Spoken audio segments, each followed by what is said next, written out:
Nimaga video обращение qilyapman? Mana hamma narsa bo'ldi, ko'p narsa bo'ldi. Undan keyin faqatgina tadbirkorlik. Undan keyin tinch yuribdi odam deydi.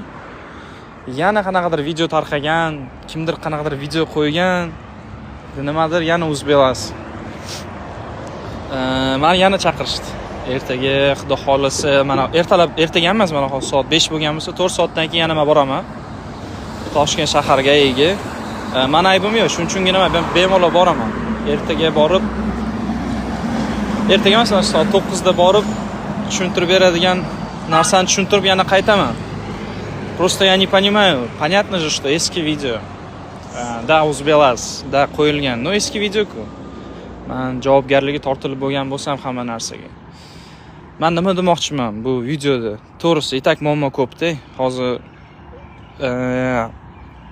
tadbirkorlik faoliyati kundan kunga qiyinlashib ketyapti.